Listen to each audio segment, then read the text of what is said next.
There's something quietly fascinating about the INFJ. They walk through the world with a stillness that masks deep awareness. While the rest of the world seems caught in a whirlwind of loud opinions and everyday complaints about the traffic, not getting enough likes, the INFJ often stands at the edge, watching it all unfold with a kind of inward detachment. Not because they're above it, but because they're wired differently. Where most people groan about small inconveniences, INFJs tend to absorb and process in silence. The things that provoke widespread frustration don't always move them the same way. Long lines, for example, the very image of modern irritation. Most people sigh, tap their foot, scroll endlessly, vent aloud. But the INFJ, they quietly drift into their inner world. A line becomes a pause, a space to breathe, a window into their thoughts. It might even spark a story or a memory. They're not in a rush to fill every silence with noise or every delay with outrage. If you're an INFJ who needs clarity, alignment, and a deeper connection with your true self, ensure to check out our INFJ ebook kit. Inside you'll find guided journal prompts, checklist, a workbook, and everything you need to reconnect with your true self. Click the link in the description of this video and get it now. Even social media, the fertile ground for collective dissatisfaction, doesn't rattle the INFJ the way it does others. The constant stream of "look at me, this isn't fair, I deserve better," it doesn't inspire envy or annoyance so much as it evokes reflection. INFJs don't often complain about the comparison trap because their relationship with identity is more inward than external. Likes and follows don't validate them the same way. They might post once and vanish for a month, not because they're indifferent, but because they don't need the echo chamber to feel real. When people complain about being misunderstood, INFJs nod quietly, not because they don't understand the feeling, they understand it too well. It's just that they've lived in that space for so long, it no longer shocks them. They're used to being the ones who see others but aren't fully seen in return. It's not that they don't care, it's that they've found a strange peace with it. The longing is still there, but it's softened into acceptance. They've learned to create meaning in solitude rather than demand it from people who don't know how to give it.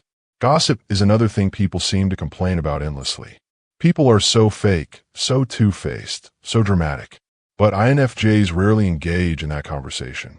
They don't waste time expecting depth from shallow waters. They sense intentions quickly, often long before the truth comes to light. And when someone proves them right, they don't say, "I told you so."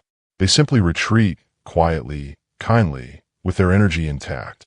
They don't need to call it out. Their detachment is their boundary. Materialism, noise, crowd culture, the things many people grow exhausted by don't touch INFJs the same way because they don't rely on the external world for a sense of identity or peace. They're often the ones who never wanted it in the first place. They don't complain about not having the newest phone or the biggest house or the best car because they were never chasing those things. They were chasing meaning, depth, something real. And when the world feels too loud, too fake, too fleeting, they don't argue with it. They just quietly find the nearest exit and disappear into something more honest. A book, nature, a journal, a long walk with nothing but thought. You rarely hear INFJs complain about boredom, either. Most people dread silence. They fill it with noise, distraction, anything to avoid stillness. But INFJs, stillness is where they thrive. Their mind is a vast, layered garden. They can spend hours in silence. They don't fear solitude. They seek it. And when others complain about having nothing to do, INFJs are lost in thought, busy untangling emotions, or simply sitting with beauty no one else noticed. The way the light spills across a table, the way a song cracks open a memory. They don't complain about not being the center of attention. In fact, being in the spotlight often makes them uncomfortable. Where others chase validation, INFJs quietly redirect it. Praise embarrasses them. They would rather you feel what they bring than applaud it. Recognition, to them, isn't a performance. It's a kind of resonance. If you really see them, they'll know. And they'll never need you to say it out loud. Even the endless complaints about the way things are, politics, wars, gossip, corporate ladders, fame, while the world rages, INFJs observe. They reflect. They ask why, when everyone else is shouting what. They're not passive, but they're not reactive either. Their rebellion is quiet. Their resistance is thoughtful. The truth is that INFJs feel more than most people, but yet complain less. Not because they don't hurt, not because they don't see what's wrong, but because they're always listening for something deeper. A truth beneath the noise. A way forward. INFJs don't just avoid complaining. They transcend it. Not by pretending everything is fine, but by filtering life through an entirely different lens. Where others might groan at the weight of the world, the INFJ carries it like a sacred responsibility. They don't ask for ease. They ask for meaning. And because of that, so many of the things others find unbearable, they simply accept or even cherish. Take loneliness, for example. Most people complain about being alone, about not having enough company, about weekends that feel too quiet or conversations that don't come often enough.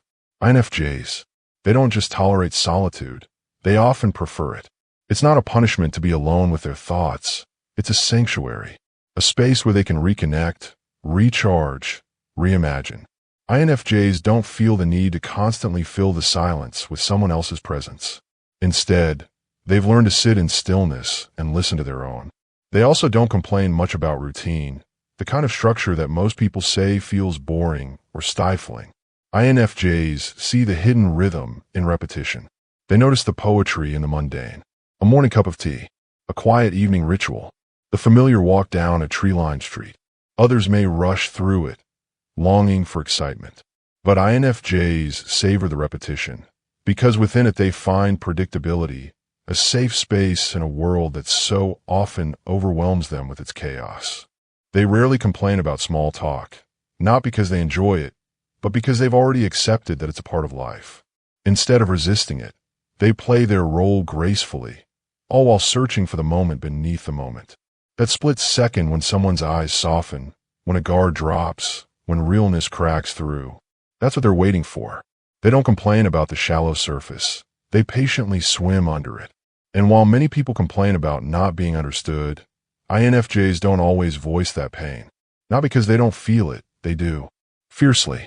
But because, over time, they've learned that being misunderstood is part of the path when you feel life so deeply. They've made peace with the fact that not everyone speaks the language of subtlety, of nuance, of soul. So instead of demanding to be seen, they wait. They trust that the right ones will. And in the meantime, they write, or create, or feel, or observe. Because even when no one is watching, the INFJ is still living fully from the inside out. Many people complain about confrontation, the fear of being disliked, of causing conflict, of stirring the waters. And while INFJs are famously conflict avoidant, they rarely complain about the discomfort of confrontation itself. Because for them, every disagreement is filtered through empathy. They don't see fighting, they see wounding. They feel what's beneath the argument. They feel the pain someone doesn't know how to voice, the insecurity behind the raised voice, the trauma behind the silence. So even in conflict, they hold compassion. Even when they're hurt, they see the humanity. Others complain about not having enough attention, enough recognition, enough applause. But INFJs don't seek attention in the same way. They've never needed the room to turn and look. They just need the right soul to listen. They don't need the spotlight. They need connection. They don't need crowds. They need clarity. Recognition, to them, is sacred when it's sincere. If someone truly gets them, truly feels them, that's worth more than 1,000 compliments. So they stay quiet when others chase validation. Not because they don't want to be valued, but because they only want to be valued authentically. Most people complain when life slows down, when plans are canceled, when there's nothing exciting on the horizon. But INFJs find beauty in stillness, in the pause, in the in-between. They're the ones who look forward to rainy days, who welcome the hush, who find magic in what others call nothing. While the world spins frantically, INFJs retreat to moments that feel like exhale. Because they're not looking for more, they're looking for real.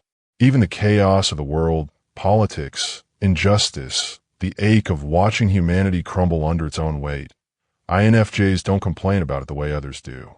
They grieve it. They internalize it. They carry it quietly, like an invisible backpack. And while others are shouting, the INFJ is already thinking, what can I do? Who can I help? Where can I begin? They channel the weight into purpose, into vision, into hope. Because INFJs are not here to complain. They're here to transform lives. INFJs are not unbothered because they're indifferent. They're unbothered because they've already thought about it 1,000 times. The thing you're loudly complaining about, the INFJ noticed it hours ago, felt it, dissected it, imagined every outcome, processed it, and then instead of reacting, they integrated it. This is why you don't see them complaining about being left out. Being the outsider is nothing new to them. They've often walked alone, not out of rejection, but because most of the world feels too chaotic, too shallow, too fast for their rhythm. When everyone else is worried about being included in group chats, dinner parties, or trendy conversations, INFJs are somewhere in a quiet room, realizing they'd rather be alone with a book, a candle, and their thoughts than in a space where they have to mask their true self just to be liked. They don't complain when things get quiet, when the phone doesn't ring, when invitations don't come, when life slows to a whisper, because that's where they feel most themselves. That's where they hear the voice inside that says, "This moment matters." Even this one. They don't complain about doing things slowly, or taking their time, or needing space before making a decision. In a world that demands instant answers and snap judgments, INFJs quietly resist. They marinate in meaning. They don't rush toward the first idea. They wait for the right one. They don't waste energy on quick conclusions when something deeper is trying to emerge. While others panic in uncertainty, INFJs sit with it because they trust the process. They trust the unfolding. People often complain about change, about things not staying the same, about transitions, about the discomfort of growing pains. But INFJs have an odd relationship with change. They don't always like it, but they honor it. They understand it's part of transformation. They may grieve the loss, but they don't fight the evolution. Deep down, they know life is supposed to move. They're not here to cling to the old. They're here to walk softly toward the new, even if their heart is breaking as they go. You won't hear INFJs complain about having to carry emotional weight in relationships, even though they often do. They're the ones holding space, listening deeply, reading between the lines, anticipating needs before they're spoken. And though it's draining, they don't often voice their exhaustion. Not because they think it's fair, but because they know it's their nature. They give because it's how they love. They see the ache behind people's words, the wounds hidden behind the laughter, the longing disguised as indifference. And while others complain about how hard it is to deal with people, INFJs are quietly understanding them. They don't complain about not being the loudest in the room. They've never needed to be. Where others scramble to dominate the conversation, INFJs are listening, truly listening and catching things most people miss. They pick up on the hesitation in someone's voice, the way their eyes shift when they mention something vulnerable, the pause between words that says more than the sentence itself. They're not trying to be seen. They're trying to see. And when it comes to ambition, the endless race to get ahead, INFJs don't complain about not having the spotlight. They often don't want it. They want alignment. They want authenticity. They want to go home at the end of the day and know they lived in a way that felt true, even if no one clapped for it. They don't chase success just to check a box. They chase depth, integrity, something meaningful enough to stay with them. INFJs rarely complain about emotional pain the way others do, not because it doesn't hurt, but because they expect it. They've known heartache since they were children, known what it means to feel deeply in a world that doesn't always make space for deep feelers. So when pain comes, they don't resist it. They invite it in. They sit with it. They let it teach them.